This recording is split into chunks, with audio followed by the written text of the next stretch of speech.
May isang uri ng doktor na kailangang magpatato, dahil ang tato ang magpoprotekta sa kanya sa digmaan para hindi tamaan ng bala. Si Old White ay naging army doctor sa Afghanistan sa loob ng 2 taon. Pagbalik niya, akala ng lahat, miyembro siya ng mafia.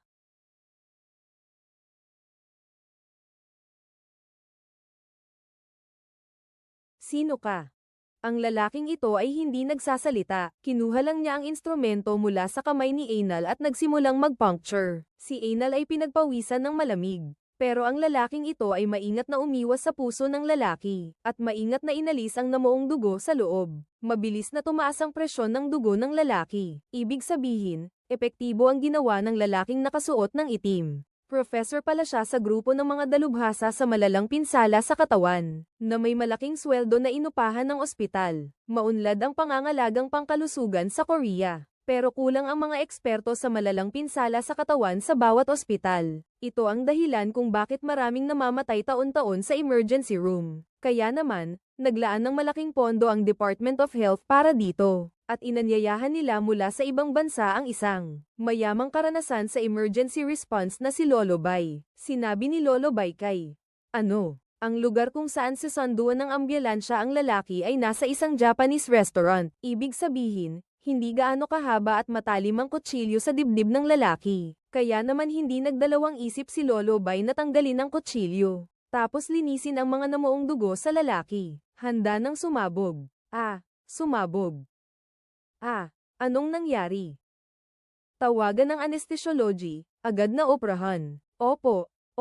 Si Old Bay ay tinatawag na kamay ng Diyos ng mga tao sa labas. Sabi nila, isang hininga na lang ang natitira, kaya niya itong mailigtas. Dati, si Mang Berto ay isang army doctor sa digmaan. Bihasa siya sa emergency treatment. Ang pag-alis ng namuong dugo sa lalaki ay unang hakbang pa lang. Susunod, bubuksan niya ang dibdib para hanapin ang naputol na artery ng spleen. Unang beses nitong gagawin ang ganitong operasyon. Halos wala siyang alam sa mga katanungan kay Mang Berto. Si Mang Berto na lang mismo ang gagawa at magpapakita sa kanya. Tapos utusan siyang tahiin ang lalaki. Ang operasyong ito ay aabutin ng hindi bababa sa 2 oras. Pero ngayon ang araw ng welcome party ng ospital para kay Dr. Bay. Mag-a-attend pa nga ang pinuno ng Department of Health. Lahat ay nag-aabang kay Dr. Bay.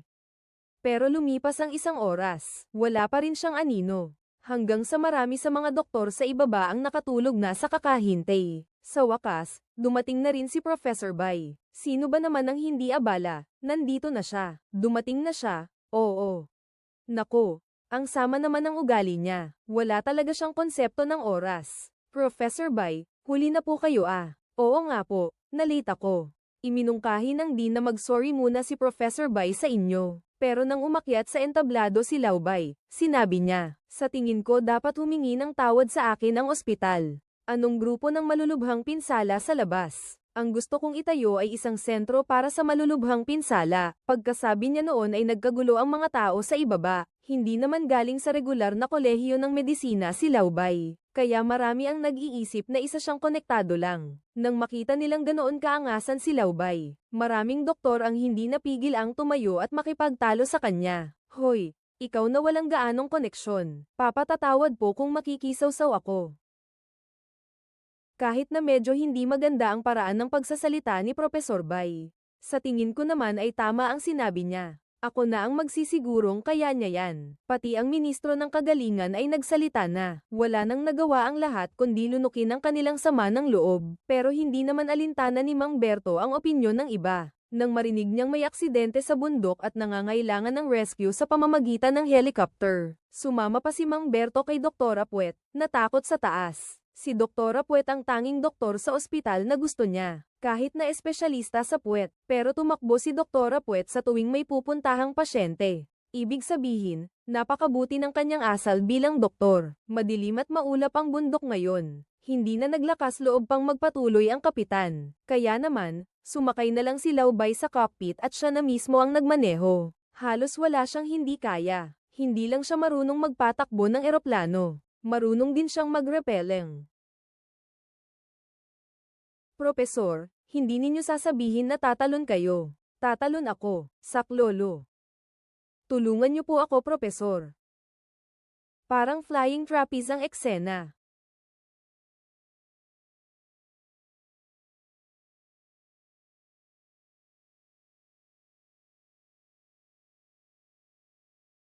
Isama niyo na po ako. Natatakot na ako ng husto. Doktor lang siya sa proctology. Wala pa akong naranasang ganito kadelikadong pagliligtas ng buhay. Pero sa loob lang ng isang araw, ang bagong propesor sa trauma center, ipinakita ni Laubay sa kanya ang iba't ibang panganib. Mukhang nadulas ang pasyente habang nag-aakyat ng bundok. Napansin ni Laubay na walang kahit kaunting tunog ng paghinga sa kanang itaas na bahagi ng baga niya. Agad niyang napagpasyahang butas ang baga ng pasyente at namamaga dahil sa pneumothorax. Hindi na kaya pang maghintay na makarating sa ospital ang ganitong sitwasyon. Kailangan agad na gamutin ni Laubay ang pasyente.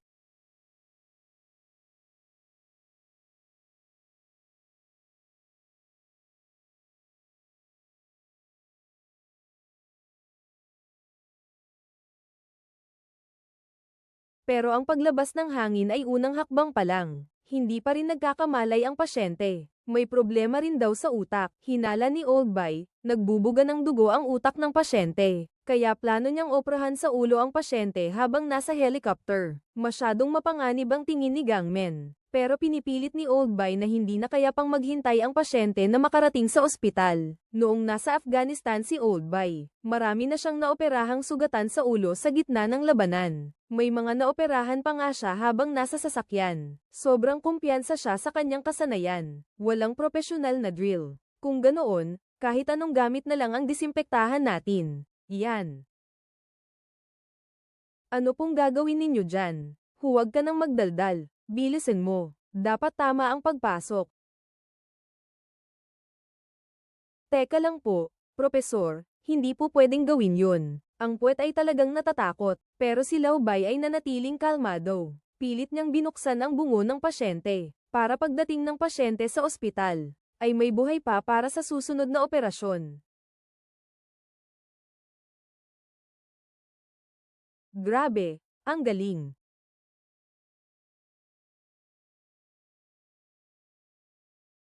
Matagumpay ang operasyon sa utak, susunod naman ang operasyon sa baga. Dahil sa malubhang pagkakaaksidente, kailangang tanggalin ang isang bahagi ng baga ng pasyente, pati na rin ang bronchioles, para maiwasan ang pagtagas ng hangin sa sugat mamaya. Sa loob lamang ng 2 oras, natapos na ni Oldby ang malalaking operasyon sa utak at baga. Ang galing niya ay talagang nakakamangha, pero sa kalagitnaan ng operasyon, kinilala rin ni Dr. Bai ang kanyang kakayahan. Pagkatapos ng operasyon, inanyayahan ni Dr. Bai si Gunmen na sumama sa kanyang sentro para sa malulubhang pinsala, pero hindi agad pumayag si Gunmen. Doktor siya sa proctology. Paano niya iiwanan ang kanyang dating propesor at sasama kay Dr. Bai? Nakitang nag-aalangan siya, kaya't kinausap na lang ni Dr. Bai ang propesor niya, at sinabi nitong nais niyang makuha si Gunmen bilang kanyang senior researcher. Imposibleng pumayag ang propesor, syempre. Kaya ang desisyon ay nasa kamay na naman ni Gunmen. Magandang kinabukasan ang mapapasa niya kung sasama siya sa propesor.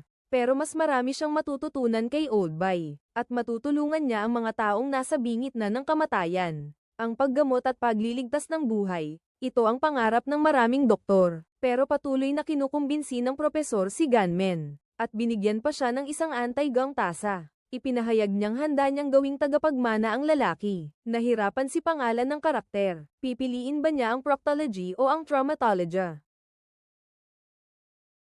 Ako ba ang pipiliin mo o si Old White? Ako po, Propesor. Ako ang pipiliin mo, di ba? Yung ako. Hayaan na nga. Sumuko si Old White sa ganitong pagkakataon. Ang pag-aalinlangan sa pagpili ay isang malaking pagkakamali sa mga sitwasyong pang-emergency. Ipinakita niya ang kanyang pagkadismaya sa pagpili, ngunit hindi inaasahan, nagdulot ito ng pagtutol. Ang balak sana ay piliin ang propesor, ngunit nang makita niyang sumuko si Laubay, bigla siyang napuspos ng tapang at determinasyon. Gusto ko pong itanong, kung sakaling sumali ako sa departamento ng trauma surgery, ano ba talaga ang kaya kong gawin? Hindi ba halata? Ang mga katulad ng nangyari ngayon ay magiging pangkaraniwan na. Mag-iipon ito ng matagal. Balang araw, makakasalba ka rin ng buhay. Maraming litrato ng mga puwetang ipinakita ni Oldby. Lahat ito ay mga buhay na naaga niya sa kamay ng kamatayan. May mga batang babae. Mayroon ding mga matatandang pasyente. Nang mailigtas sila ni Dr. Bai, lahat sila ay lubos na nagpapasalamat sa kanya. Ang tunay na karangalan ng isang doktor ay hindi ang dami ng natatanggap niyang medalya, kundi ang dami ng mga pasyenteng naaalala siya, at iniisip siya. Napanalunan ni Dr. Bai ang puso ng pasyente gamit ang kanyang kabaitan. Simula noon, ang pasyente ay lumipat na mula sa proctology papunta sa departamento ng mga sugat, pero hindi niya malalaman. Hindi madali ang daang ito. Balang araw, magiging doktor din ako na nakakapagligtas ng buhay. Ang paniniwalang iyan. Sentro ng malubhang trauma. At ang daan ng mga doktor. Kakasimula pa lang.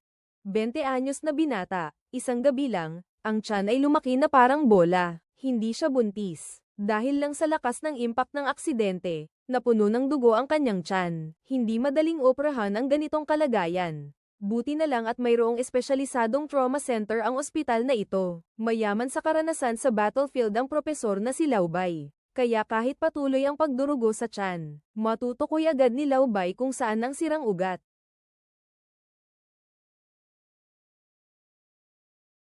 Natapos ang pagtahi ng maayos, pero simula pa lang ng operasyon. Mas malala pa pala ang pinsala sa atay ng binata. Kailangan alisin ang kahit 80% para tumigil ang pagdurugo. At mayroon pa siyang cirrhosis. Ibig sabihin, wala nang matitira sa atay niya. Kaya naman agad na nagdesisyon si Dr. Bai na gawin ang liver transplant. Mayroong namatay na pasyente sa ospital ngayon na brain dead.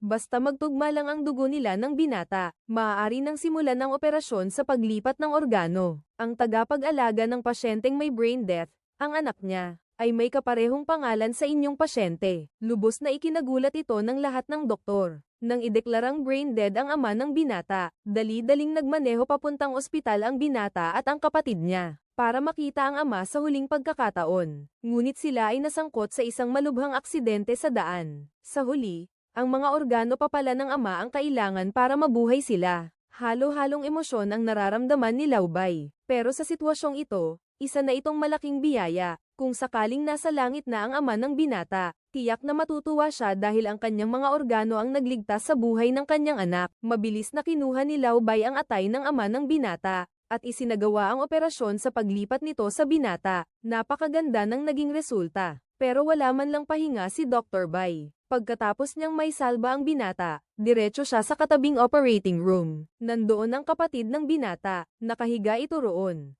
Hindi rin maganda ang kalagayan nito. Nang mga oras na iyon, tinatahi na siya ng ibang doktor. Tiningnan ni Dr. Bai ang file ng dalaga. Nakita niyang may acute renal failure ito.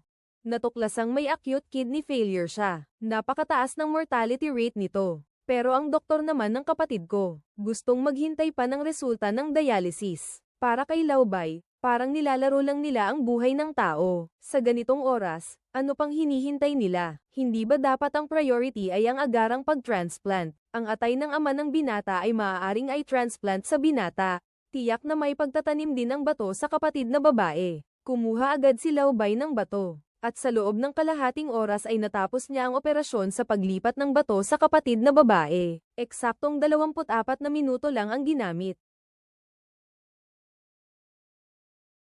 Ang mga doktor na noon ay hinahamak si Laubay. Ngayon ay hindi na makapagsalita. Tunay ngang si Laubay ang unang emergency responder sa Korea. Ang sinumang pasyente na dumaan sa kanyang mga kamay, 80% ay kayang ibalik mula sa pintuan ng kamatayan. Pagkatapos ng 2 linggo, si Mang Berto na ang magmamana. Ang pasyenteng nadisgrasya sa pag-akyat ng bundok ay nakauwi na. Lubos ang pasasalamat niya kay Mang Berto. Pero ayaw ni Mang Berto ng pera o parangal. Isang litrato lang ang gusto niya kasama ang pasyente. Mahilig si Mang Berto mangolekta ng mga larawan ng mga taong nailigtas niya. Nagbibigay ito sa kanya ng labis na kasiyahan. Empleyado ang lahat sa sentro ng malubhang trauma nitong mga nakaraang araw.